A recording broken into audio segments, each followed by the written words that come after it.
এইভাবে একবার খোলা জালি পিঠা বানিয়ে দেখুন, খেতে এতটা দারুণ লাগে শুধু মুখেই খেয়ে নেওয়া যাবে।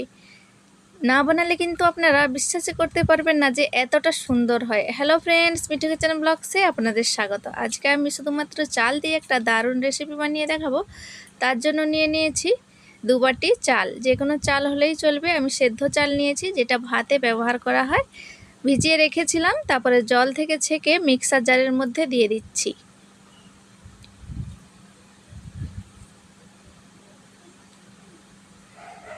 তারপরে আমি আধা বাটির মতো জল দিয়ে মিহি পেস্ট তৈরি করে নেব।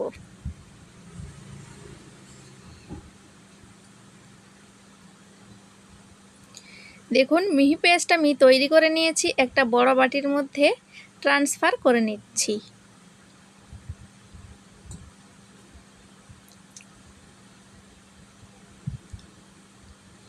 দিয়ে দিচ্ছি পরিমাণ মতো নুন,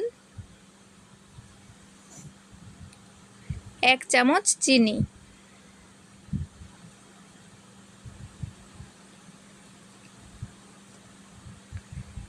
তারপরে আমি একটু ইয়েলো ফুড কালার দিয়ে দিচ্ছি। চাইলে হলুদ গুঁড়োও দেওয়া যেতে পারে।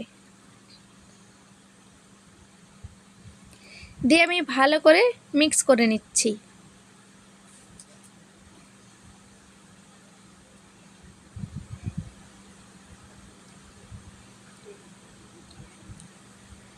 কালারটা কিন্তু অপশনাল। দেখুন, ভালো করে আমি মিশিয়ে নিয়েছি কালারটা।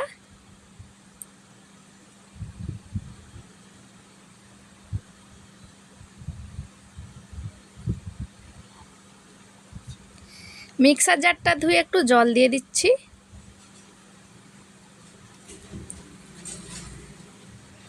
আমি আবার পরে জল দেব, এখন দিচ্ছি না।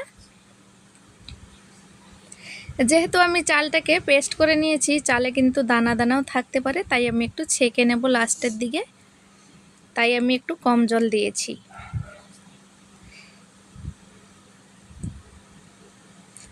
যেহেতু আমি 2 বাটি চাল নিয়েছি, তার জন্য আমি 2টো ডিম নিয়ে নিচ্ছি। ডিমটাকে আমি ভেঙে নিচ্ছি একটা বাটির মধ্যে। ডিমের খোলা কিন্তু ফেলে দিতে হবে। অবশ্যই ধ্যান দেবেন ডিমের খোসা যেন না ডিমের সাথে মিক্স হয়ে যায়। তো ডিমটাকে আমি এভাবে করে একটু চামচ দিয়ে ফেটিয়ে নিচ্ছি।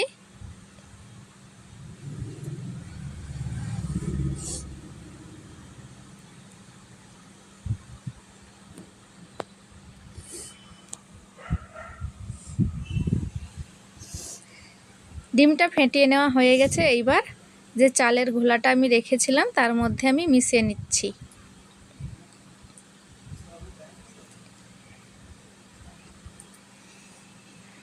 এইভাবে করে একটু ভালো করে মিশিয়ে নিতে হবে।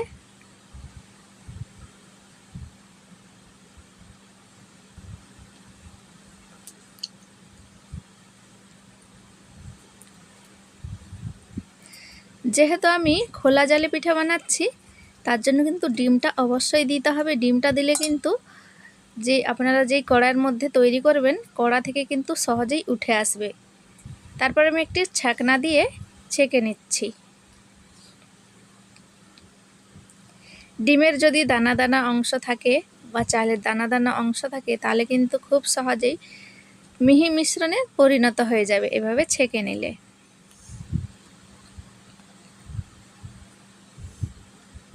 আমি এখানে 1 চামচ চিনি দিয়েছি, যাতে খেতে একটু ভালো লাগে।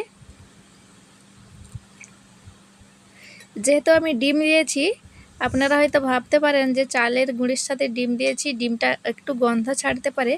তো আপনারা যখন বানাবেন একটু ভ্যানিলা এসেন্স দিয়ে দিতেও পারেন। নাহলে যখন খাওয়ার সময় একটু মধু দিয়ে খাবেন, দেখবেন দারুণ লাগবে। তো মিশিয়ে নেওয়া হয়ে গেছে। আমি জল দিয়ে একেবারে পাতলা করে নিয়েছি। তারপরে একটা কড়াইয়ের মধ্যে একটু সাদা তেল দিয়ে একটা টিস্যুর সাহায্যে আমি একটু পরিষ্কার করে নিচ্ছি, বা শুধুমাত্র তেল দিয়ে একটু টিস্যু দিয়ে মুছে দিচ্ছি। তারপরে আমি যে ভাত তোলার যে হাতা হয়, সেই 1 হাতা করে দিয়ে আমি কড়াইয়ের মধ্যে এভাবে ঘুরিয়ে নেব। কড়াইটা কিন্তু গরম হতে হবে, তো দেখুন এক হাতা আমি দিয়ে দিয়েছি, দিয়ে এইভাবে করে একটু ঘুরিয়ে নিলেই তৈরি হয়ে যাবে। দেখুন কতটা জালি জালি হয়েছে। চাইলে ইস্টও দেওয়া যাবে। দেখুন কতটা জালিদার হয়েছে, খুব সহজে কিন্তু কড়াই থেকে উঠে আসছে।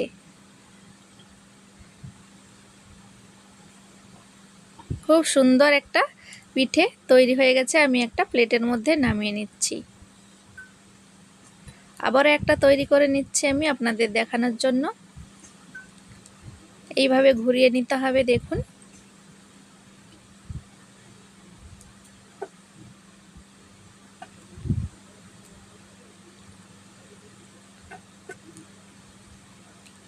পাঁচ মিনিটের মধ্যে তৈরি হয়ে যাবে, কোনো রকম টাইম লাগবে না।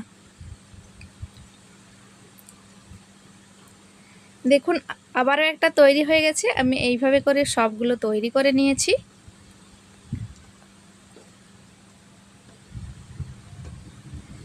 দেখুন দেখেই বুঝতে পারছেন কতটা নরম তুলতুলে হয়েছে আর কতটা জালিদার হয়েছে। এইভাবে একবার তৈরি করে দেখুন, খেতে অসাধারণ লাগবে। যারা অয়েল ফ্রি খাবার খায় তাদের জন্য কিন্তু বেস্ট হবে। এটা রাতে ডিনারেও আপনারা তৈরি করতে পারবেন। দেখুন কতটা সুন্দর হয়েছে রেসিপিটি। অবশ্যই বাড়িতে তৈরি করবেন। আর আজকের রেসিপিটি দেখে আপনাদের কেমন লাগলো কমেন্টে অবশ্যই জানাবেন। ভালো লাগলে একটা লাইক করে দেবেন।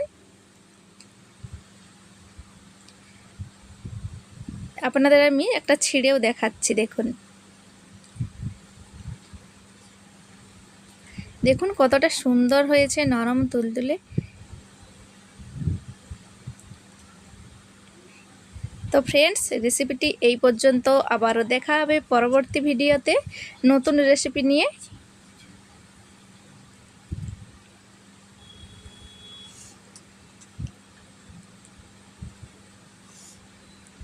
ভালো থাকবেন, সুস্থ থাকবেন। আবারও ফিরে আসবো নতুন রেসিপির সাথে। Tata bye.